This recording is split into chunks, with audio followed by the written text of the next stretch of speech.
मुलांनो, मी तुम्हाला आज एक छोटीशी गोष्ट सांगणार आहे. गोष्ट तशी गमतीदार आहे. गोष्टीचं नाव आहे घास. खरं म्हणजे ही तिसरीच्या पुस्तकातली एक धडा आहे. तिसरीच्या पुस्तकामधला. ठीक आहे. धड्याचं नाव आहे घास. सई म्हणते, का हसतोस तान्या? तान्या म्हणतो, अगं माझी आई एका हिंदी बोलणाऱ्या बाईला पत्ता सांगतेय. सई म्हणते, मग हसायचं कशाला?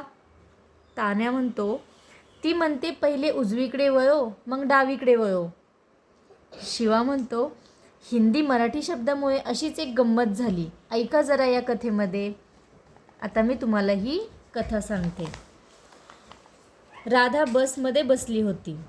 खिडकीतून ती बाहेर बघत होती. तिच्या शेजारी एक स्त्री येऊन बसली. तेव्हा ती त्या स्त्रीशी बोलायला लागली. तिने त्या स्त्रीला विचारले, ताई, काय नाव तुमचे? बाजूची स्त्री बोलू लागली, मेरा नाम कमला है. राधाला फारसे हिंदी बोलता येत नव्हते, म्हणून ती हिंदी शब्दांचा आधार घेऊन ती त्या बाईशी बोलू लागली. साडी सुंदर आहे तुम्हारी. कमलाने मान हलवली. कमलाताई, तुम भी सुंदर हो, शादी को जा रही ना? राधाने विचारले. ती थोडी लाजली. तिने हा असे उत्तर दिले. राधा अतिशय बडबडी होती. बिचारी कमला मात्र शांत होती. राधाच्या प्रश्नाला ती हो नाही असे उत्तर देत होती.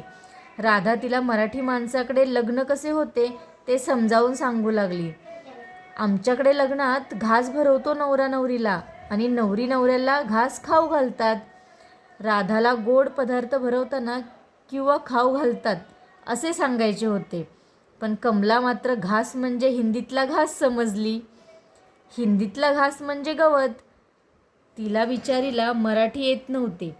तिला वाटले लग्नात पती पत्नी एकमेकांना गवत खाऊ घालतात. तिला आश्चर्य वाटलं. तिने राधाला विचारलं, क्या घास खिलाते है? राधा मोठ्या खुशीत सांगत होती, हां हां, घास खाऊ घालतात. और घास खाते भी है क्या? कमलाने विचारले. राधा सांगत होती, अगं हो बाई, सगळ्यांसमोर घास खावा लागतो. बिचारी कमला पुन्हा पुन्हा विचारत होती आणि राधा तेच सांगत होती. पुढच्या स्टॉपला कमला उतरली. ती विचार करू लागली, प्रत्येकाकडे लग्नात वेगवेगळ्या प्रथा असतात, पण हे काय विचित्र, घास खाऊ घालतात आणि घास खावेही लागते.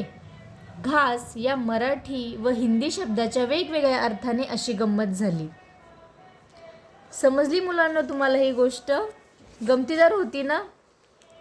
तुम्हाला असे किती शब्द माहिती आहेत मराठी आणि हिंदीमध्ये सारखे असणारे? कमेंटमध्ये नक्की सांगा. Okay, bye.